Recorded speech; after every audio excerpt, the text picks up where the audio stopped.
On to our second speaker. She will be also speaking out of Pathways, and it is Engaging Humor, Level 3, to engage your audience with humor, a 5 to 7 minute speech. And her title is Empty Places in My Brain and Other Life Details. I'll give you Darlene Marquardt.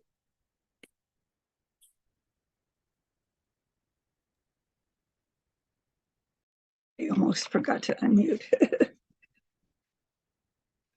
It was a bright, sunny, very hot summer day. We were driving along the river. It was beautiful.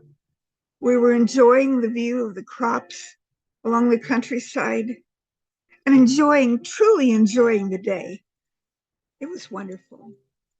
But like a bad dream, where you can teleport from one odd experience to the next, waking up at the moment most dramatic, leaving your waking body in a sense of confusion. I heard the sound of sirens, woo, woo, woo, woo, woo.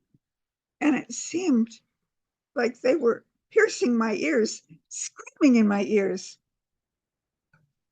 An hour, maybe two, totally wiped from existence. My confused brain could not figure out how or why. How do you decide when something's funny or humorous? I recently listened to Toastmaster Darren LaCroix. He was the 2001 world champion of speakers. He was talking about how we decide what's funny and how to incorporate those stories, things that have happened, and anecdotes into our speeches and integrate humor into our speeches. What kind of stories? Darren suggests that human tragedy and looming problems or recently solved problems lend themselves to humor when we are telling stories, especially about ourselves. The idea of humor is to uplift and relieve the tension of the tragedy. Humor is not the same as comedy. Comedy is a series of put downs. If you've ever listened to comedy, you know comedy is a series of put downs. But humor is to lift up. It is the process of making it better. Well, I began today's speech by telling you the story of the day that I had my heat stroke and how I absolutely have no memory of falling on my knees and burning my legs. I only know what I've been told. I have to trust that what Jim has told me is correct. You'd think that would be a tough assignment all in itself.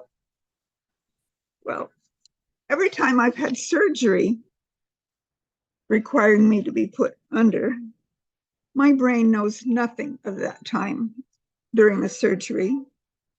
It's like my brain has an off button so that the pain is non-existent during the surgery.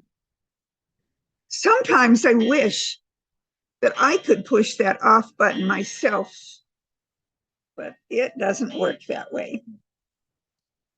I have stories I can tell about trips and adventures, and it's the mishaps and the stresses that are the most remembered and make the best fodder for speeches, especially for a humorous speech, like the night that I slept around the train station with the bums and nearly fell asleep standing up the next morning when I listened to a Vienna Choir Boys concert, or the time that the kids and I were traveling at night and we all needed to use the bathroom, but we were seemingly in the middle of nowhere, and the only place that we finally found was a tavern.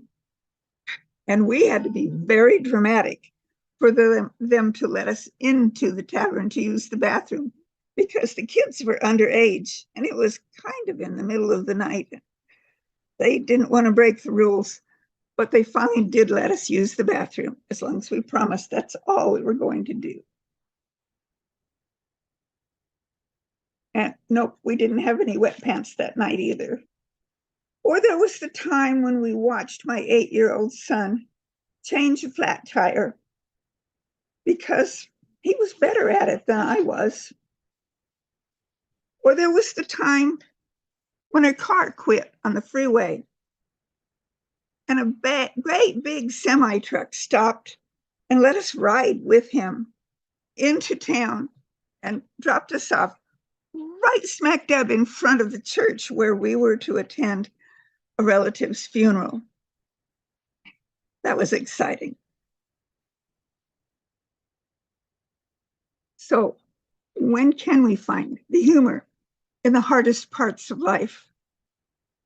Our stories are more real to the listener when we talk about ourselves and things that really happened. Think about it. What events in your life make for humorous points as well as learning opportunities in your life? Tell those stories. Be able to laugh at yourself and uplift the tragic event to something that both you and your listeners can makes you smile. Like the Bible says, a merry heart doeth good like a medicine. What do you find funny, Madam Toastmaster?